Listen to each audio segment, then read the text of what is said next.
शामिल हुए हैं, क्या कहेंगे जयराम जी? सबसे पहले सभी का स्वागत है, उनका आदर है सम्मान के साथ, क्योंकि हम लोग सही बात है आज झारखंड राज्य जिस उद्देश्य की पूर्ति के लिए अलग गठन किया गया था, आज उस उद्देश्य की पूर्ति से यहाँ के राजनेता कोसों दूर हो चुके हैं। सत्ता का आनंद लेते लेते अपने परिवार की प्रॉपर्टी को बढ़ाते बढ़ाते वो कहीं ना कहीं झारखंड राज्य की जो जनता की समस्या हैं उससे दूर हो चुके हैं। अतः आज जो लोग हमारे संगठन में जुड़ रहे हैं उनका स्वागत है और हम लोग आशा करते हैं एक दूसरे के साथ जब कंधा से कंधा मिलाकर आगे बढ़ेंगे चलेंगे तो झारखंड राज्य की तस्वीर को बदलेंगे। कोई शर्त के साथ जो है? कोई शर्त नहीं, हम लोग नए राजनीतिक दल हैं, कोई शर्त नहीं है, समर्पण है, सबका विश्वास है। हमारे राजनीतिक दल में शर्त की आवश्यकता नहीं है। शर्त वहाँ होता है जहाँ आपको पराया सा फील होता है। हम लोग अपने हैं, शर्त की कोई आवश्यकता नहीं है। आपके जो मन में जो मांग उठेगी उस मांग को आपके मन से बाहर आने से पहले पूरी कर दी जाएगी। कितना मजबूत महसूस कर रहे हैं जयराम महतो इस बार, क्योंकि बहुत सारे मुसलमान समुदाय एक साथ ज्वाइन किए हैं? जी, अगर राज्य की बात करें तो अल्पसंख्यक समुदाय जिनकी आबादी बहुत बड़ी आबादी के रूप में जानी जाती है और हम लोगों ने सामाजिक न्याय को स्थापित करते हुए 6 विधानसभा सीटों से अल्पसंख्यक समुदाय के प्रत्याशी को चुनाव के मैदान में उतारा भी था। अतः उनके इस प्रकार आशीर्वाद देने से, हमारे साथ जुड़ने से, चलने से हम लोग बेहद ही मजबूत स्थिति में हैं।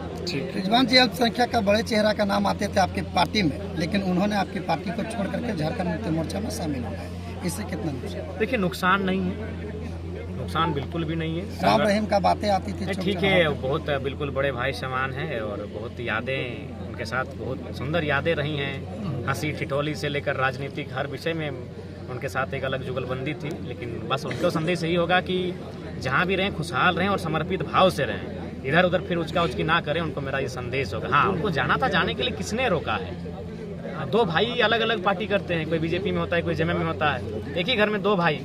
लेकिन अगर वो भाई साहब हमारे जाना ही था तो बस यही एक मलाल और टी से जो हम हर बार कहेंगे, नॉमिनेशन से पहले चले जाते हैं। आपने डुमरी और बेरमो 2 विधानसभा से चुनाव लड़ रहे हैं, अगर दोनों विधानसभा से आप जीतते हैं एक जगह तो देखिए, ये हमारी जनता तय करेगी। इसी प्रकार ये खुला मैदान होगा, यहाँ पर अपनी जनता को आमंत्रित करेंगे और उन्हीं से पूछेंगे कौन सी सीट में हम रहेंगे। चुनाव जीतने के बाद पहली प्राथमिकता क्या रहेगी डुमरी विधानसभा?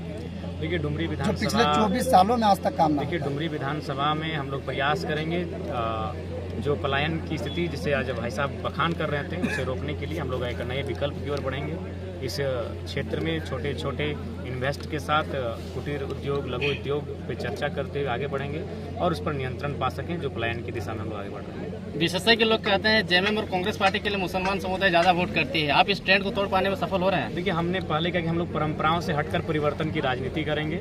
जो लोग अपने वोटर्स को पारंपरिक वोटर मानते हैं, सीट को पारंपरिक मानते हैं, उनको इस बार अंदाजा लग जाएगा कि परंपरा को चुनौती देने के लिए जयराम महतो का राजनीति में आगमन हुआ है।